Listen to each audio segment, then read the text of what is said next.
Bismillahirrahmanirrahim. Assalamualaikum warahmatullahi wabarakatuh. Alhamdulillah, salatu wassalamu ala rasulillah wa ala alihi wa sahbihi wa mawalah. Hadirin dan hadirat yang dirahmati oleh Allah Subhanahu wa taala, kita melanjutkan bahasan kita dari kitab Sahih Al-Bukhari.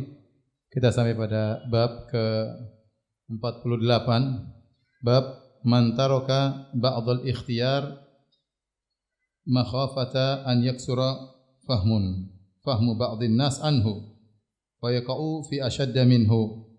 Bab tentang orang yang meninggalkan sebagian pilihan, dia hendak melakukan suatu tapi dia tinggalkan karena dia khawatir sebagian orang tidak paham tentang apa yang dia lakukan sehingga akhirnya mereka akan terjerumus pada perkara yang lebih parah. Jadi dia ingin melakukan suatu yang merupakan sunnah atau yang terbaik, tetapi dia khawatir orang tidak paham tentang apa yang dia lakukan sehingga mereka akhirnya terjerumus pada perkara yang lebih parah. Al-Imam Al-Bukhari membawakan hadisnya. Beliau berkata, qala haddatsana Ubaidullah bin Musa an Israil an Abi Ishaq an Al-Aswad qala li Ibnu Zubair. Dari Al-Aswad yaitu bin Yazid An-Nakhai, beliau berkata kepadaku Ibnu Zubair, yaitu Abdullah bin Zubair, ponakannya Aisyah. Abdullah bin Zubair, ibunya Asma bintu Abi Bakar, ayahnya Az-Zubair bin Awwam. Saya sudah pernah sampaikan, oleh karenanya Aisyah kunyahnya Ummu Abdillah, yaitu dia berkunyah kepada ponakannya Abdullah bin Zubair, karena ibunya Abdullah bin Zubair adalah Asma, saudarinya Aisyah, Asma bintu Abi Bakar. Kata Al-Aswad, kanat Aisyah tusiru ilaika katsiran. Wahai qala li Ibnu Zubair, kata Al-Aswad, Ibnu Zubair berkata kepadaku, Aisyah sering menyampaikan kepada engkau sesuatu, yaitu banyak menyampaikan perkara dengan pembahasan kepada Al-Aswad. Tusir yaitu membicarakan dengan pelan, tidak terang-terangan. Fama haddatsatka fil Ka'bah? Apakah yang pernah Aisyah sampaikan kepada engkau wahai Al-Aswad bin Yazid An-Nakhai tentang Ka'bah? Jadi Aisyah menyampaikan hadis kepada Al-Aswad, Aisyah juga menyampaikan hadis kepada Abdullah bin Zubair. Ya. Kemudian kata Al-Aswad, qalat li, Aisyah berkata kepadaku, qala Nabi sallallahu alaihi wasallam, bahwasanya Rasulullah sallallahu bersabda, ya Aisyah, laula qaumuki hadithun ahduhum, kalau bukan karena kaummu baru saja masuk Islam, bi kufrin, baru saja meninggalkan kekufuran.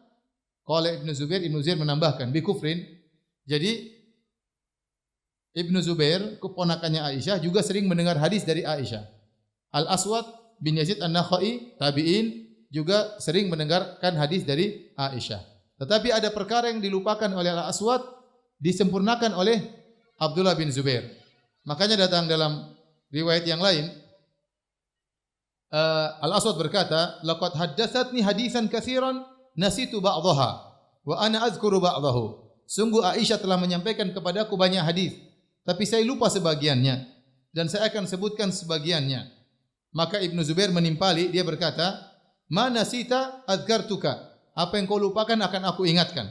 Kata Ibnu Zubair, apa yang kau lupakan akan aku ingatkan. Baik.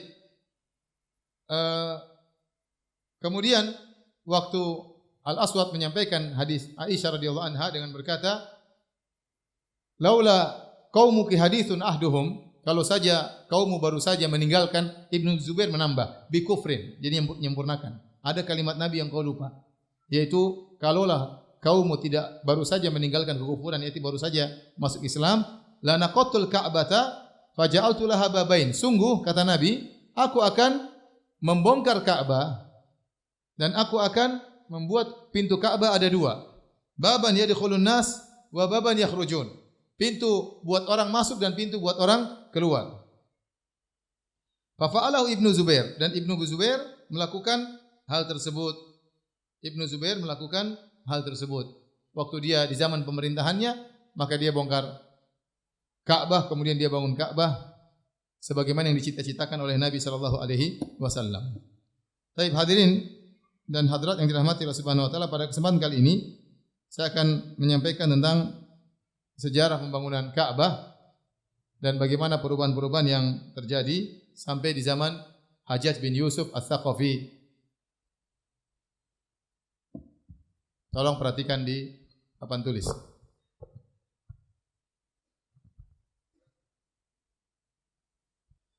Para hadirin yang rahmatillah subhanahu wa ta'ala, Ka'bah Allah sebutkan inna awwala baitin wudi'a lin-nas lalladzi bi Bakkah mubarakan. Sungguhnya rumah yang pertama kali Allah letakkan bagi manusia adalah Ka'bah yang terletak di kota Mekah.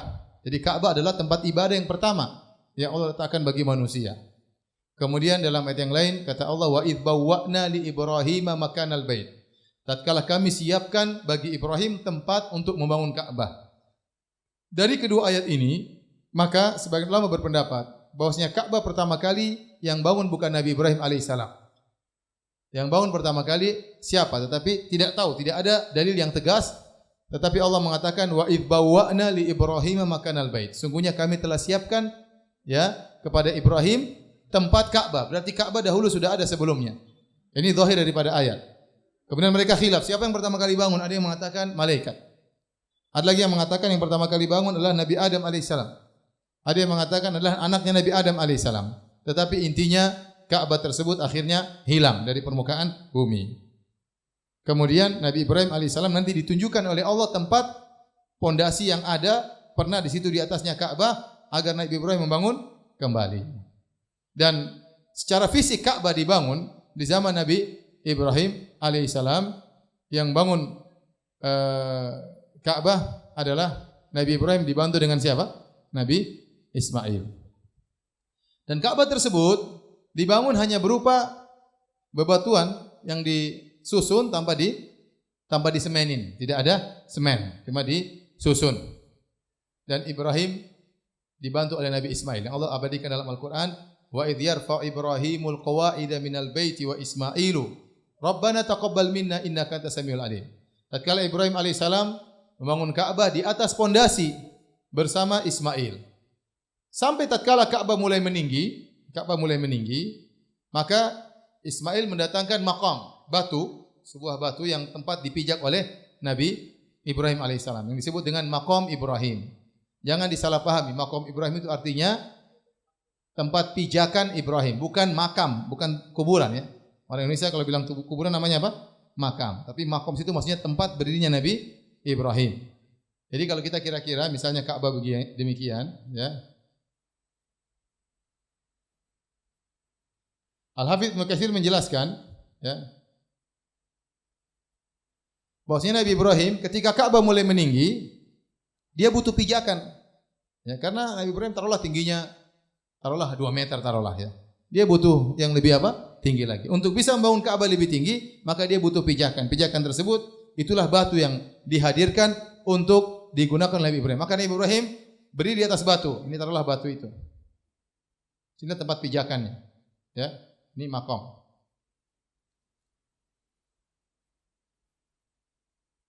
Nabi Ibrahim berdiri di sini, Nabi Ismail angkat over batu, kemudian disusun oleh Nabi Ibrahim. Disusun sampai tinggi. Setelah tinggi, makomnya dipindahin ke sini. Disusun lagi sampai tinggi, ke sana lagi. Terus tinggi ke sini lagi, terus ke belakang sana, terus sampai terakhir di sini. Kembali lagi kepada tempat semula. Sehingga kata para ulama, itulah sebabnya kenapa setelah kita selesai tawaf, kita sholat di belakang makom Ibrahim. Karena pekerjaan Ibrahim selesai di situ. Maka dia over makom tersebut sampai kepada tempatnya. Dan ini juga menunjukkan bahwasanya makom Ibrahim dulu nempel di Ka'bah. Karena kalau jauh seperti sekarang berarti Nabi Ibrahim lempar batu, enggak ya?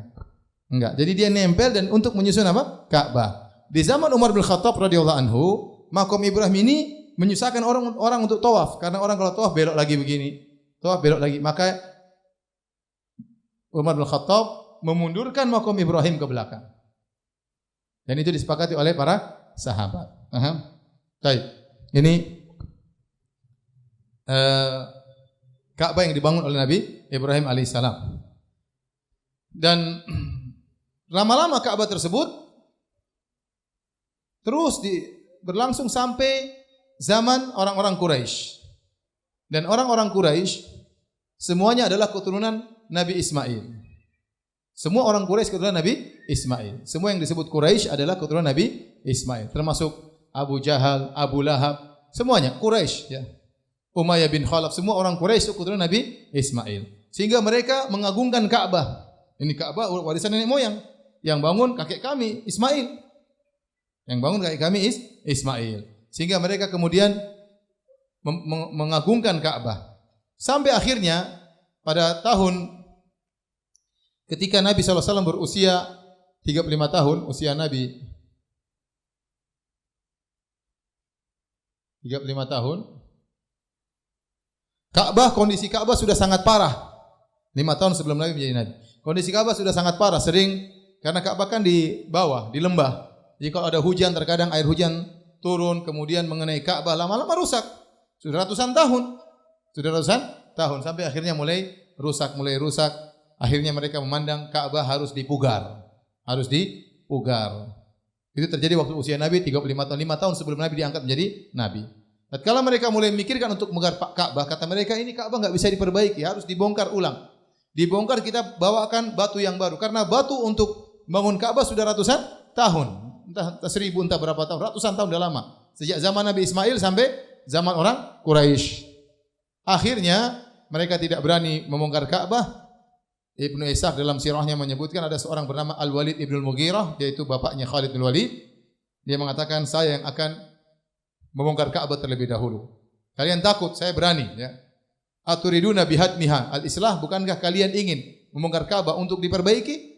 Allah tidak akan ya mengazab orang yang ingin perbaiki Ka'bah. Namun mereka tidak berani.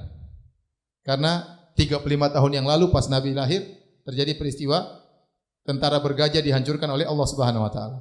Jangan-jangan ada yang hancurin, datang lagi burung kedua kali. Sehingga mereka enggak ada yang berani.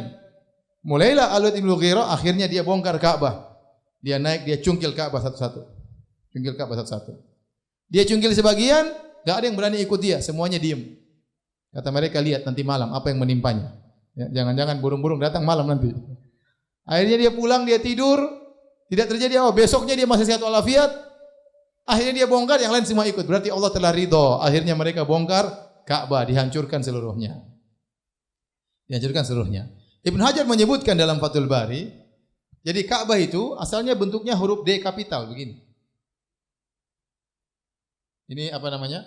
Pintu Ka'bah ya. Di sini Hajar apa? Hajar Aswad. Ka'bah dulunya seperti ini. Ya. Jadi waktu ini pendapat sebagian ulama ya. Karena ada yang mengatakan seperti Syekh Utsaimin mengatakan Al-Ka'bah itu diambil dari Ka'ab. Ka'ab itu artinya adalah mata kaki. Mata kaki itu bentuknya ada membulatnya. Ada membulat. Ada yang mengatakan Ka'bah kotak, ada yang mengatakan Ka'bah tidaklah disebut Ka'bah karena dia murabbak, karena dia kotak. Ada yang mengatakan Ka'bah disebut Ka'bah karena dia seperti mata kaki, ada bulatannya. Wallahu alam mana yang lebih kuat. Namun secara bahasa dua-duanya ada sumber bahasanya. Namun saya ingin sampaikan, akhirnya Ka'bah dihancurkan. Setelah Ka'bah dihancurkan, maka mereka bangun Ka'bah kembali. Namun mereka persyaratkan bangun Ka'bah harus dari hasil yang halal, tidak boleh dari hasil yang haram.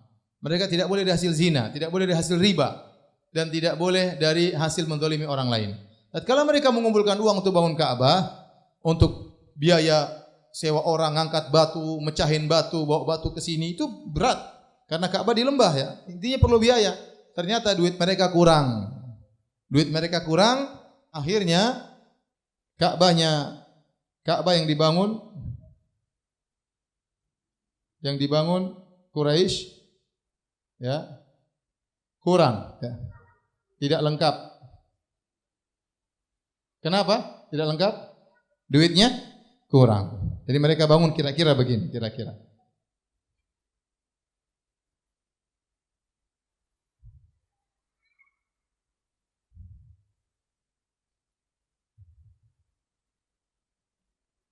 Dan ini semua susunan ya.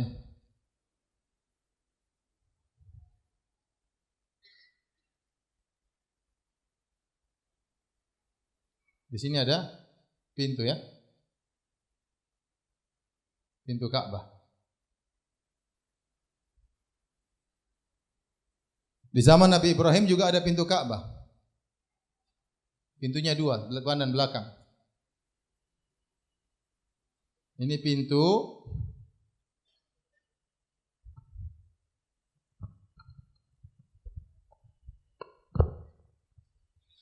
Tapi pintunya nempel di tanah. Nempel di tanah. Ya. Karena mereka tidak cukup untuk membangun Ka'bah, padahal posisi pondasi sampai sini. Ka'bah seharusnya sampai sini Ka'bah. Harusnya sampai sini. Karena duit mereka tidak cukup, maka mereka buat namanya Al-Hijar. Namanya apa? Al-Hijar.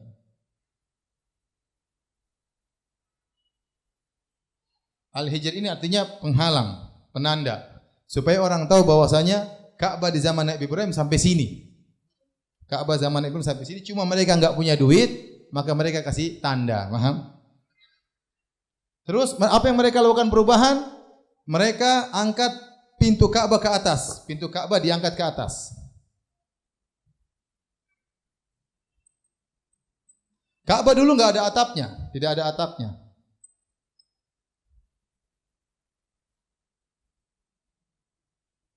Maka ada khilaf di kalangan para ulama. Siapa yang pertama kali pasang atap terhadap Ka'bah? Apakah orang-orang Quraisy ataukah Abdullah bin Zubair radhiyallahu taala anhu? Ada khilaf. Intinya pintu Ka'bah diangkat ke atas. Kenapa diangkat ke atas? Supaya tidak sembarang orang boleh masuk. Yang masuk harus minta izin dulu, yang pegang kunci orang Quraisy. Tapi kalau Ka'bahnya di bawah, orang mudah masuk. Kalau mau naik ke atas kan susah, harus naik tangga dulu, harus susah. Makanya mereka bikin Ka'bah di atas sehingga mereka bisa mengatur dengan seenak mereka. Yang mau masuk harus minta izin. Maka pintu Ka'bah dinaikkan ke atas. Ini terjadi Ka'bah seperti ini, ya. Makanya kita tatkala tawaf tidak boleh masuk. Kalau kita masuk berarti kita belum muter Ka'bah. Kita harus keluar sini supaya kita mengelilingi Ka'bah. Paham?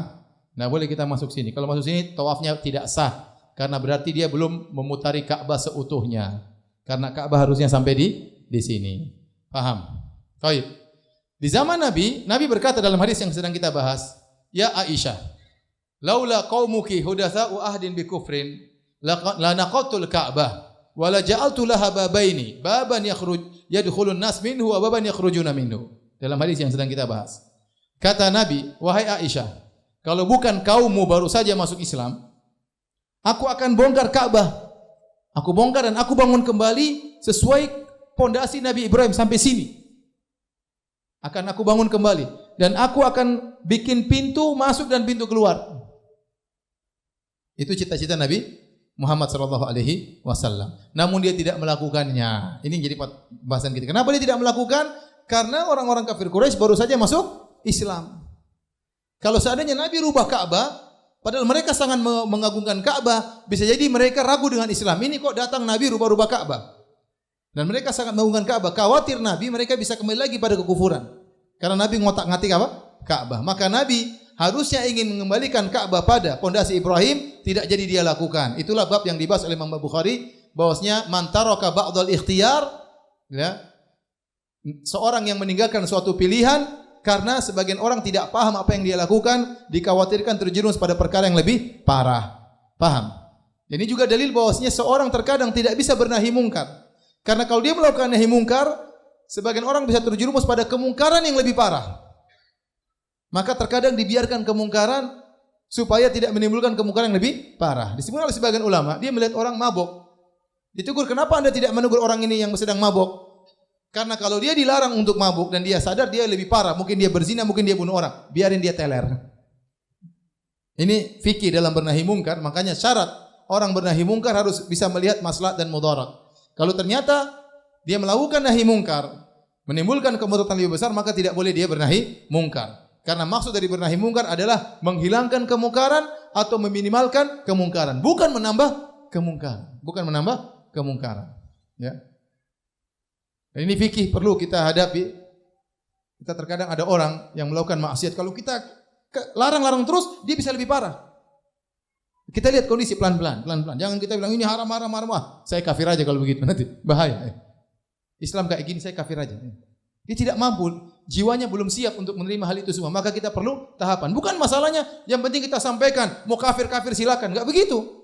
Kalau cara berdakwah seperti itu, yang penting nabrak-nabrak, Nabi sudah bongkar Ka'bah, Nabi tidak peduli. Tapi kenapa Nabi tidak bongkar Ka'bah? Padahal sunnah, padahal harusnya kembali kepada makam Ibrahim, pondasi Nabi Ibrahim, karena Nabi merenungkan ada maslahat atau tidak.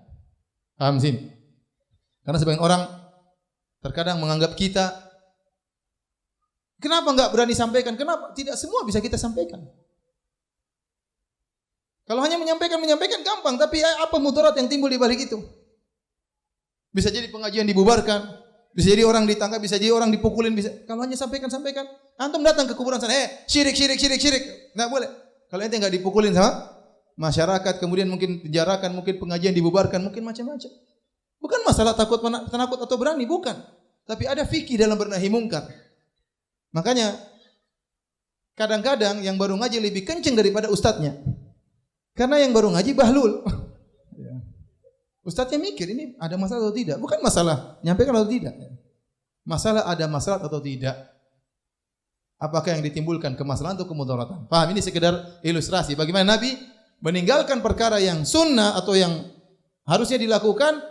Khawatir orang-orang kafir, orang-orang yang baru masuk Islam terjerumus pada yang lebih parah. Khawatir mereka ragu dengan Islam karena mereka begitu mengagungkan Ka'bah yang merupakan warisan nenek moyang mereka dari Nabi Ismail. Khawatirnya mereka ragu dengan Islam, kok ini datang Muhammad ngotak-ngatik Ka'bah kami. Akhirnya Nabi meninggalkan hal tersebut. Paham? Jadilah Ka'bah seperti ini dibangun oleh orang Quraisy, tingginya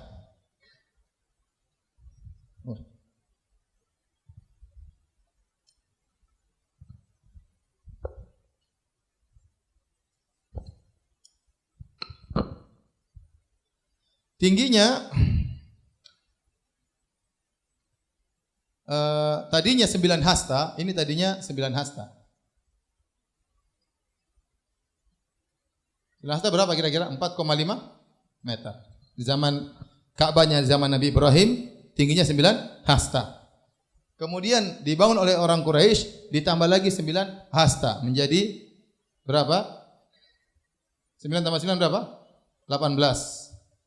Tingginya 18 hasta, ditambah. Pintunya dinaikin, Ka'bahnya ditinggikan. 18 hasta itu berapa? Kira-kira 9 meter. Paham? Baik, berjalan dengan waktu sampai pada masa kekhalifahan Abdullah bin Zubair di Mekah.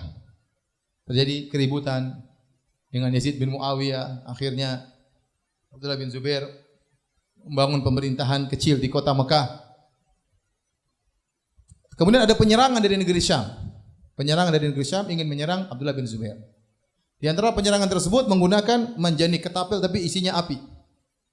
Akhirnya ketapel tersebut mengenai Ka'bah dan Ka'bah terbakar. Di zaman Abdullah bin Zubair. Jadi peperangan, fitnah. Ka'bah terbakar, akhirnya Abdullah bin Zubair membiarkan Ka'bah terbakar, tidak diperbaiki. Sampai akhirnya datanglah orang-orang berhaji melihat, wah Ka'bah kondisinya sangat mengenaskan. Hitam terbakar, kiswahnya terbakar. Akhirnya Abdullah bin Zubair mengumpulkan para sahabat yang masih hidup, di antaranya Ibnu Abbas. Bagaimana Ka'bah ini? Apa kita bongkar dari awal atau kita renovasi? Sebagian sahabat mengatakan kepada Ibnu Abbas, perbaiki saja yang rusak, tidak usah dirubah. Yang rusak perbaiki. Ibnu Zubair mengatakan, enggak, saya ingin membongkar, saya bangun lagi dari awal. Bagaimana menurut kamu kalau rumahmu kebakaran? Apa kita hanya perbaiki bagian yang rusak atau kita bongkar, kita bikin yang baru lebih bagus? Menurut Ibnu Zubair, mending dibongkar, dibikin baru. Ternyata Ibnu Zubair mendengar hadis dari Aisyah bahwasanya Nabi bercita-cita untuk membongkar Ka'bah dan membangun di atas pondasi Nabi Ibrahim. Paham? Maka akhirnya Ka'bah dibangun kembali. Ka'bah dibongkar dan dibangun kembali oleh Abdullah bin Zubair, Ibnu Zubair Az-Zubair. Nomor 1, 2, ini 3. Apa yang dilakukan oleh Ibnu Zubair? Ibnu Zubair mengerjakan persis seperti yang diceritakan oleh Nabi sallallahu alaihi wasallam. Maka dia bangun Ka'bah begini. Ya.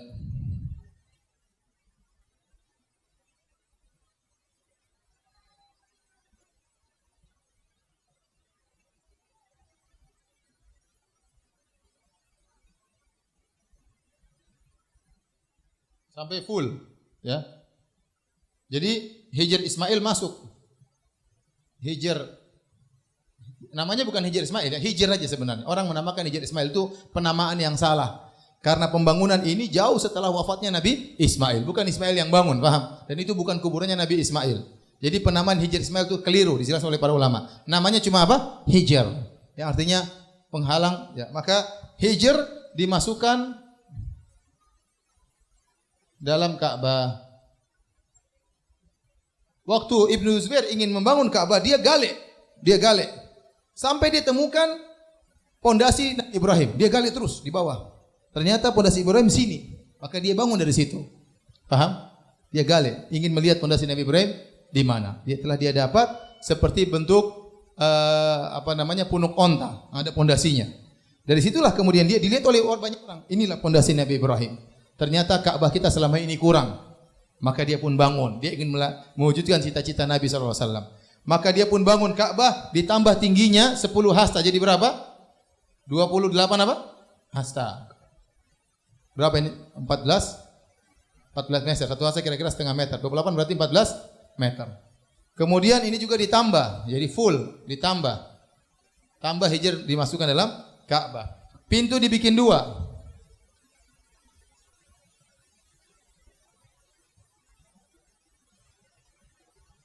Begini. Saya kurang pintar gambar juga. Ya. Pintu dibikin 2, diturunkan. Pintu diturunkan.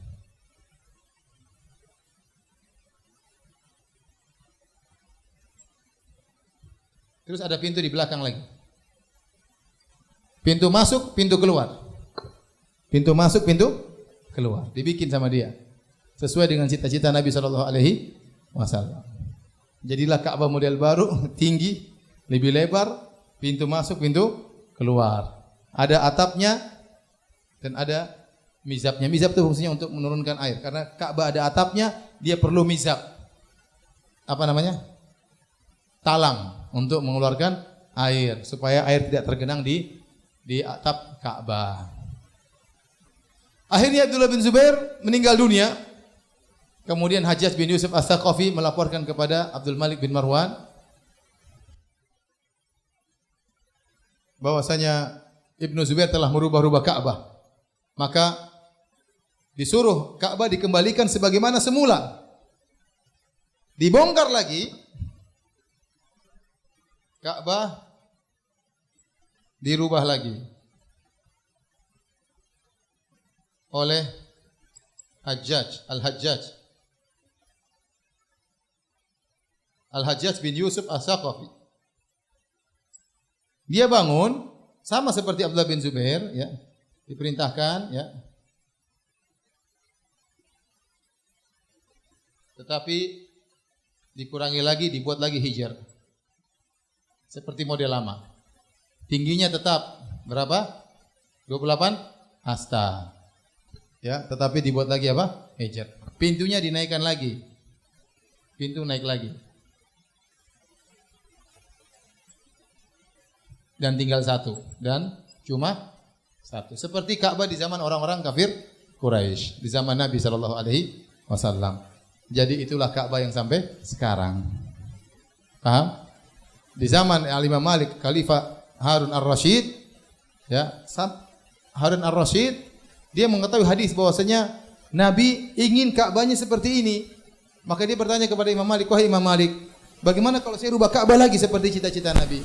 Kata Imam Malik, "Jangan. Saya khawatir setiap datang khalifah yang baru, Ka'bah akan dirubah-rubah jadi mainan, sehingga akan hilang karismanya Ka'bah dari hati kaum muslimin." Akhirnya tidak dirubah-rubah lagi, jadilah seperti ini. Paham? Ya sudah, selesai. Ini saja yang kita sampaikan pada kesempatan malam hari ini karena waktu sudah malam. Insyaallah kita lanjutkan lagi pada pertemuan berikutnya Selasa depan insyaallah. Wabillahi taufik wal hidayah. Assalamualaikum warahmatullahi wabarakatuh.